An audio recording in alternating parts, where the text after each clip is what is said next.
Olá! Hoje vamos mergulhar no Bitcoin, aquela tecnologia financeira, né? Que apareceu lá em 2008 com o tal Satoshi Nakamoto. A promessa? Transferir valor direto, sem precisar de banco, sem governo no meio. A gente está usando um guia prático como base aqui. Exato. E a nossa ideia é pegar os pontos essenciais desse guia. O que é o Bitcoin, afinal? Por que esse interesse todo? Como é que funciona assim na prática? E, claro, a parte de segurança, impostos, essas coisas. É para dar uma luz para quem quer entender esse ativo digital. E o material já começa falando que muita gente vê o Bitcoin como uma proteção contra a inflação, instabilidade econômica, quase uma ferramenta para ter mais liberdade financeira. Mas por que o Bitcoin especificamente? Olha, o guia levanta alguns pontos interessantes. Um deles é a inflação, né? Se a gente pegar o real, por exemplo, ele perdeu muito valor para o dólar desde que foi criado. Já o Bitcoin, bom, ele tem aquele limite famoso de 21 milhões de unidades. Não dá para imprimir mais. Ponto. Diferente do dinheiro dos governos, né? E isso, historicamente, ajudou na valorização dele, por ser algo escasso. Essa escassez programada é um ponto forte mesmo, né?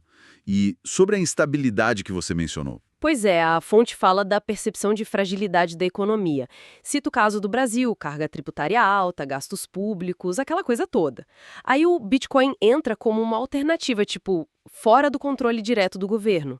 E isso leva a outra questão: a soberania do indivíduo sobre o próprio dinheiro. Soberania? Como assim? Lembra do Plano Collor? Que confiscaram a poupança. O guia usa isso como exemplo do risco que existe no sistema tradicional. Com o Bitcoin, se você faz a tal da autocustódia, quer dizer, se você guarda suas próprias chaves, aí sim você tem controle total. Ninguém tira de você. Entendi. Mas, atenção. Controle total também significa responsabilidade total. Se perder a senha, a frase, sei lá, não tem banco para ligar, não tem 0800. Certo, certo. Controle total, responsabilidade total. Faz sentido. Mas como é que essa rede toda funciona sem sei lá, um banco central do Bitcoin? É pela descentralização. Imagina milhares de computadores, os nós, espalhados pelo mundo. Cada um tem uma cópia do registro de transações, a famosa blockchain. Eles validam tudo.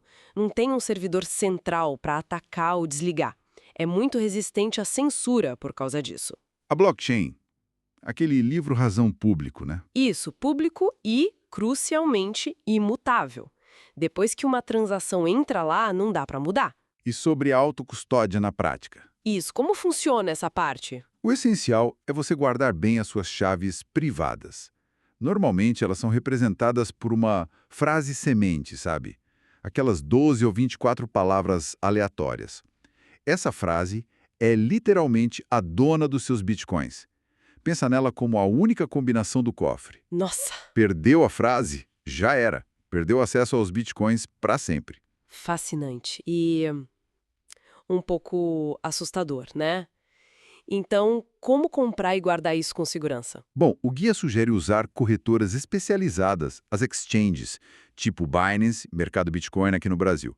Mas olha, o ponto mais importante é: comprou, transfere na hora para sua carteira de autocustódia. Não deixe o dinheiro parado na corretora. E evitar bancos que oferecem Bitcoin. O guia alerta para isso. Geralmente eles não te dão as chaves, eles que ficam com a custódia. Aí você perde a tal soberania que a gente falou. Certo. E quais tipos de carteira de autocustódia existem? Tem basicamente dois tipos principais. As carteiras quentes, as hot wallets, são aplicativos no celular, no computador, tipo a Blue Wallet. São mais práticas para o dia a dia, para quantias menores, mas ficam conectadas à internet, então tem um risco. Uhum. Para guardar a maior parte do patrimônio, tipo 80%, 90%, o ideal, segundo o guia, são as carteiras frias, cold wallets. Essas ficam offline. Podem ser aparelhinhos tipo Trezor, Ledger ou até um pedaço de papel bem guardado com a frase semente. E a segurança dessa frase semente, imagino que seja Tudo. tudo. Totalmente. Guardar offline, em um lugar seguro, talvez até dividir a frase em partes, guardar em locais diferentes e, claro, nunca, jamais compartilhar com ninguém. Essa é a responsabilidade que vem com o controle. E isso nos leva direto aos riscos, né? Pois é. Quais riscos o guia mais destaca? Bom, o principal é esse. Perdeu a frase semente, babau. Mandou Bitcoin para o endereço errado, não tem estorno. Sua frase foi roubada. Perdeu. É permanente. Não tem para quem reclamar. Além disso, tem a parte prática dos impostos. Ah, sim. No Brasil, hoje, tem que declarar se tiver mais de R$ 5.000 e paga imposto sobre ganho de capital se vender mais de R$ 35.000 no mês. E as corretoras informam a Receita Federal, então. Isso cria uma tensão, né? Entre fazer o certo, declarar, e o medo que alguns podem ter de, sei lá, o governo criar mais imposto ou até confiscar no futuro. Exato. O guia menciona essa discussão delicada. Fala até daquela ideia, que é ilegal, né, de alguém alegar que perdeu as chaves para escapar de regras abusivas. Mas, claro, ressalta que mentir é ilegal.